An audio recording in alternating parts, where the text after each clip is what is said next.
I'm gonna share with you the 20 cheat codes that took me from being homeless in Mumbai to a monk, to an MIT grad, to a multi-millionaire entrepreneur. I've been the CEO, the chief operating officer, and senior executive at tech companies that created over $60 billion of value. Nowadays, I advise startups, billion-dollar companies, private equity firms. And I've learned that succeeding in life is actually quite simple, right? No, it's not. Who are we kidding? Winning is hard.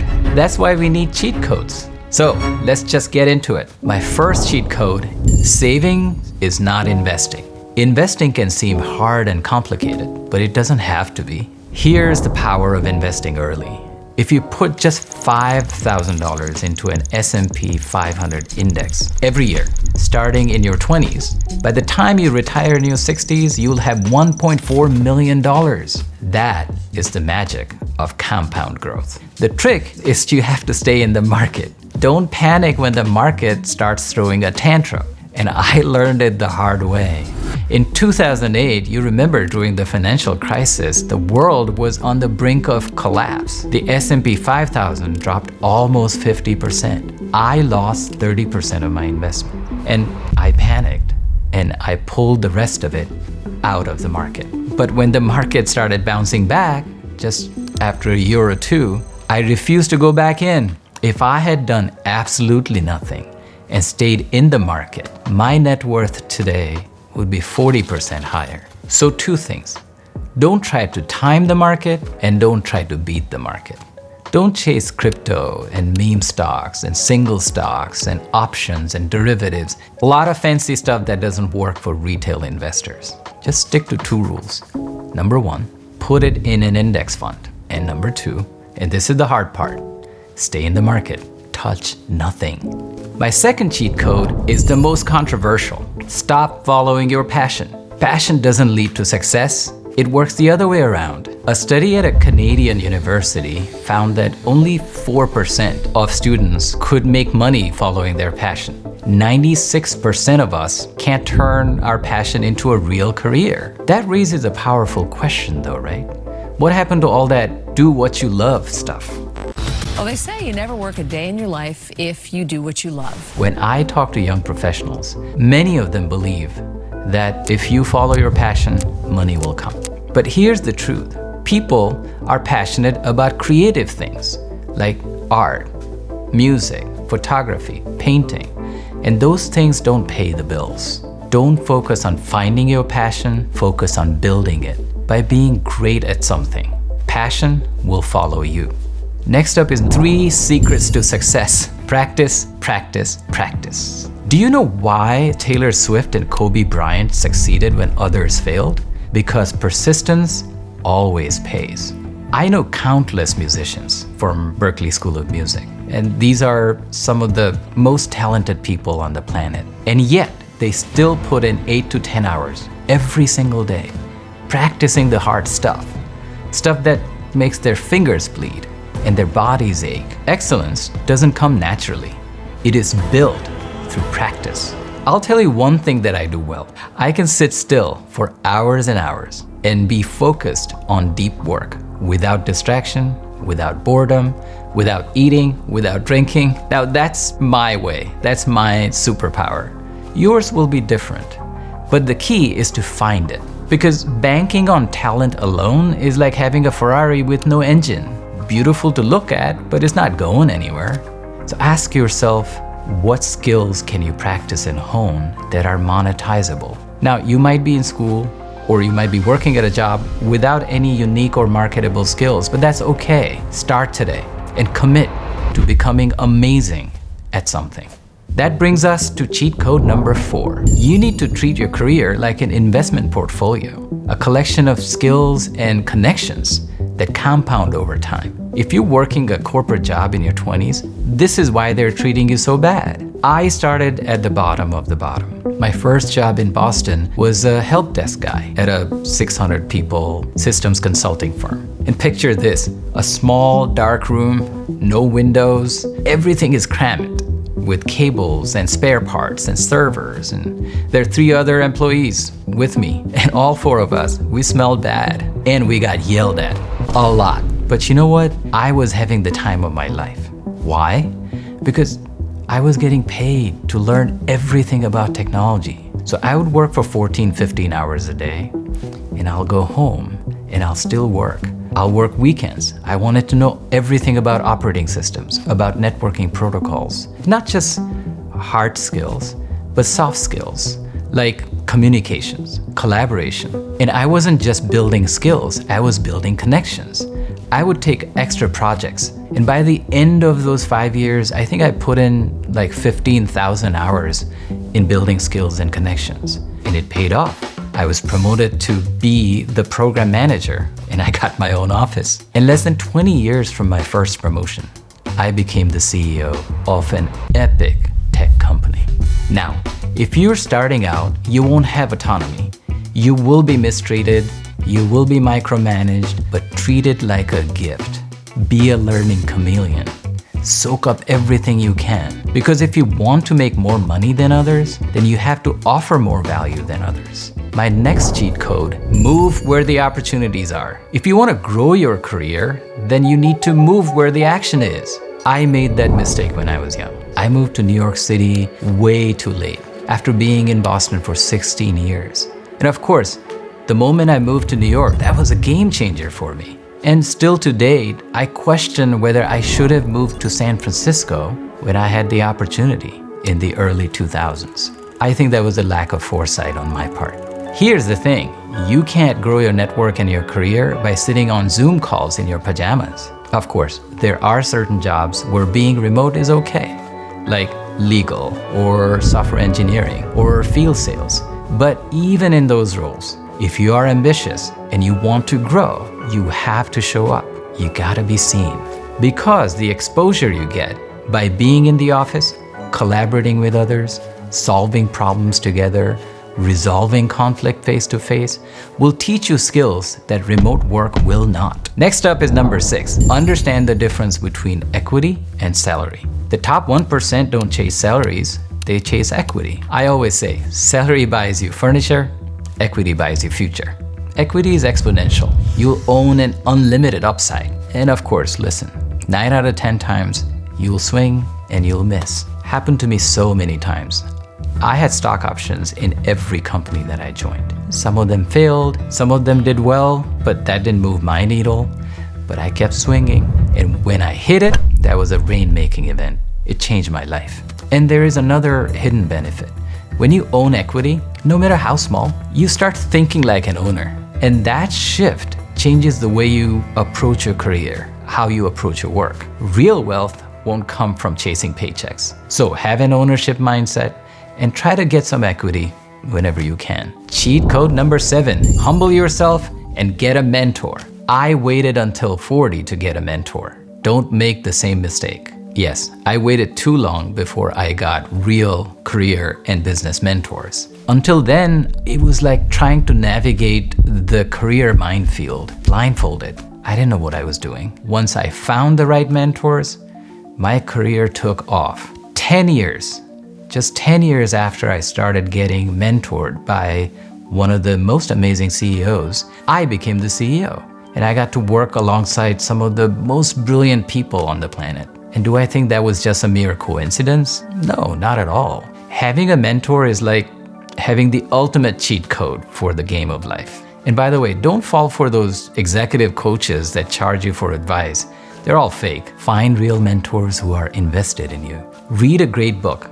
It's called $1 Trillion Coach. It's about Bill Campbell, and it's amazing and it's inspiring. Cheat code number 8 is to have an emergency fund so you're ready for whatever life throws at you. If you got laid off this year and didn't have an emergency fund, you're probably struggling to pay your bills, and that's so common. A few months ago, a friend of mine was driving home from work, and suddenly he felt like the right side of his face went numb. And he pulled over, he called 911, they rushed him to the hospital, they did all the tests, and then they found it.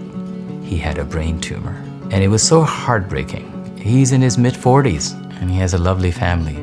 There was no warning, no rhyme, no reason. Could happen to any of us, right? And you have to expect the unexpected. Like medical bills or losing our jobs. So try to save 3 to 6 months of your expenses in an emergency fund. And please don't touch it unless and until you have an emergency. Cheat code number 9 is called forming your own FBI. This framework has saved me hundreds of thousands of dollars last year. In our case, FBI is our Financial Bureau of Investigation.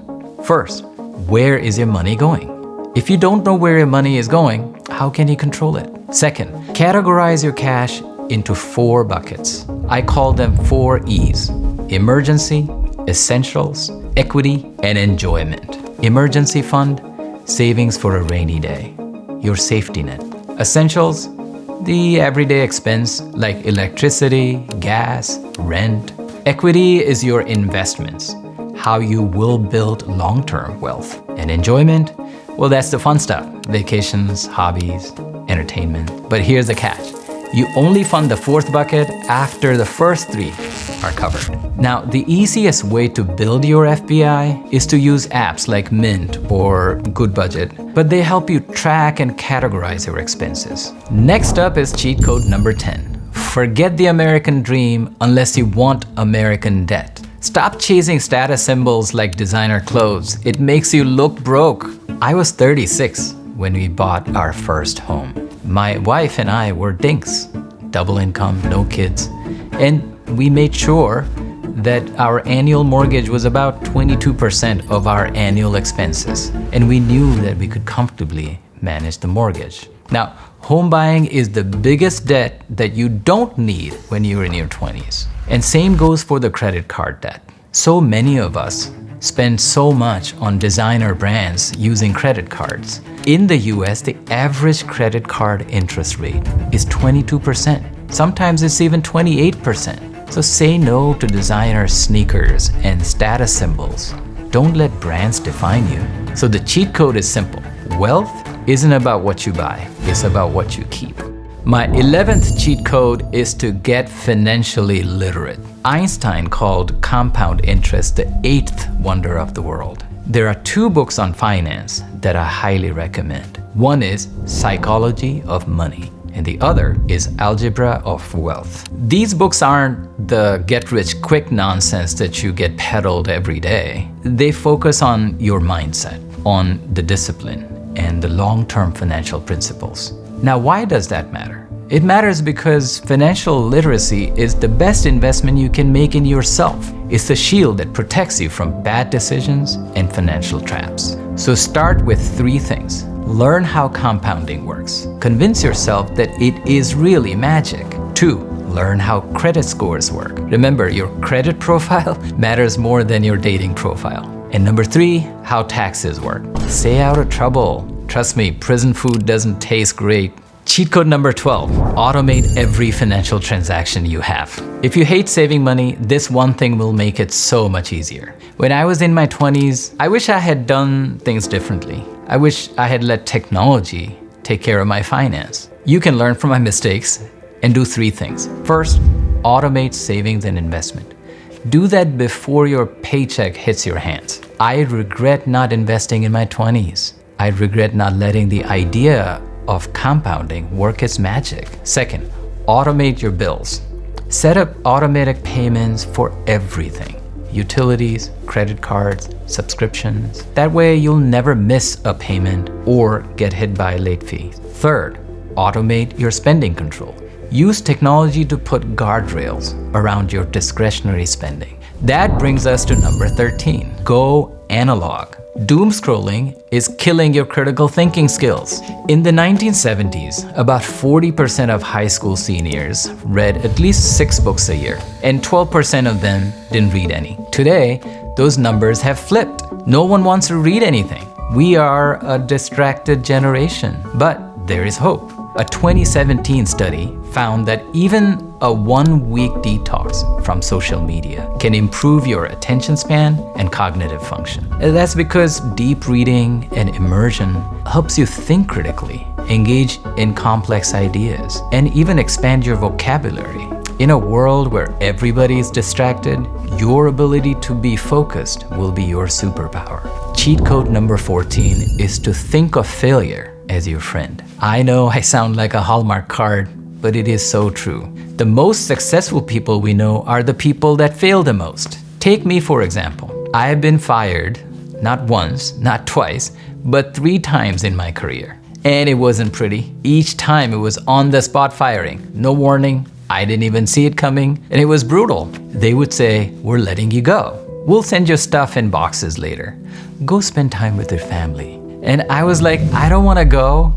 And my family is the last thing I want to see when I get fired. And being fired is tough. Each time I was unemployed, it lasted for more than 6 months. And every day felt like a struggle. Reaching into my network or talking to recruiters, even talk to my friends, it was hard. I felt embarrassed. I felt like I was a failure. But here's what I've learned. Failure is not our tormentor, it's our teacher. If you learn from it, it will prepare you for success. Cheat code number 15 is a hard one. Don't be afraid to ask for help. There's a reason they call success a team sport. Fear was my biggest kryptonite. For years, it was like this invisible force field that trapped me into mediocrity. And I was so fearful of rejection, I was paralyzed. And now, of course, I'm old and I'm shameless, and I embrace the idea that I will be rejected. Ed Sheeran was rejected by every single record label. They thought he was too ginger, or too acoustic, or too nerdy looking. He faced rejections even while performing. He'd get booed and heckled. But now he's selling out stadiums and singing with Beyonce. So someone doesn't like you, so what? Keep moving until someone does like you. Find your tribe. Surround yourself with people who inspire you, who support you, who challenge you. As Dumbledore said, help will always be given to those who ask for it. Next up is number 16. Don't play the victim card. This is why I'm friends with the people who fired me. I have stayed in touch with some of the bosses who let me go. A few of them are still good friends. We've even served as references for each other, supported each other's careers, and even had a few laughs about the day I got fired. And it's the same the other way around. In my career, I had to let go a lot of people, and I've tried to stay connected with them. Why? Because business is never personal. When you play the victim card, the only person you hurt is yourself. World keeps moving on, and you stay stuck. Remember, world is not interested in being fair to us. Life is too short to hold grudges. My 17th cheat code is the most important decision you'll make is who you go home to every day. If you end up with the wrong partner, you will be emotionally bankrupt. This is the one thing that I feel I got right. In my early 20s, I dated a lot, and when I found the right person, then we both took it slow. We spent 6 to 7 years together, living together, before deciding to get married. And I was in my 30s then. And by then, we understood how we both thought about life, how we would have tough conversations, how would we resolve conflicts with love and respect. And today, she is still my best friend. That one decision has made my life richer in every way possible. Now, here's something to remember. Our brain operates using 2 types of thinking systems. System 1 is a fast emotional gut reaction. This is what takes over when we're infatuated, when we fall for someone attractive. It's immediate, it's exciting, it's romantic, but it's not deep. System 2, on the other hand, is the slow, rational thinker. It's the part of your brain that evaluates the long-term compatibility and weighs what really matters in your partner. And when it comes to falling in love, most of us use System 1. Cheat code 18 is to forgive yourself for your past. Forgiveness is not about them, it's about you. I had a troubling childhood, terrifying in fact. My father was physically abusive. I don't think our family has ever talked about it, but growing up, I remember being afraid. Every evening I would look at the clock. I'd be watching it, and it would be 8 p.m. and the doorbell would ring, and I would have a panic attack because I knew my dad was home. And over the years, he told me so many things, like I was ugly, or I was stupid, and I was worthless. And I believed it. I didn't have any confidence. And to be fair, I don't know what kind of depression and mental health issues my dad was suffering through. Anyway, I left home when I was a teenager. I ran away. For a while, I was homeless, sleeping on train station benches in Mumbai. Later, I joined an ashram and decided to become a monk. And I'm sharing all of this because I know I'm not alone when it comes to daddy issues. And you are not alone either. We all share struggles. Tony Stark had daddy issues. Luke Skywalker had daddy issues. Even Britney Spears has daddy issues. All of us carry this cross. Our past is like a bag of bricks, and we can decide to put it down. Please, forgive yourself for the way you let your past define you. My 19th cheat code is true value is about what you bring to others. Your success is the echo of the lives you improve. There is a profound Native American saying that I love. You live only as long as the last person who remembers you dies. Think about it. Our lives, our careers, our legacy, all of it boils down to just one thing: the impact we make on other people's lives. As I get older, I now know that everything that matters is about others. I didn't know that when I was young, because it's about the whispers, the stories people will tell about your kindness, your generosity, your love, your impact, long after you're gone. That brings us to the last cheat code, number 20. Your happiness is connected to what you own and what you desire. The secret of happiness is just one simple equation. When I was at the monk training center, a senior monk shared with me something that changed my perspective forever. He was actually a physician by training, a very successful man who became a monk, gave up everything. He's probably in his 80s now, but still as wise and insightful as ever. He had a simple equation. H is equal to O divided by D. Happiness is equal to what you own, O, divided by what you desire, D. If you own more than you desire, the top number will get larger than the bottom number, and your happiness will increase. But if your desires exceed what you own, your happiness will diminish. Our desires can be infinite, but the things we can own are always going to be finite. Even for the richest man on this planet, that is a fact. And so the key is to manage your desires. If your desires are exactly equal to what you own, then you will find that perfect unity of joy and happiness. I think it's a brilliant equation, and I will leave you with my favorite part. When your desires approach zero, your happiness goes to infinity. If you like this video, please subscribe to my channel for more content like this. I'll be posting every week.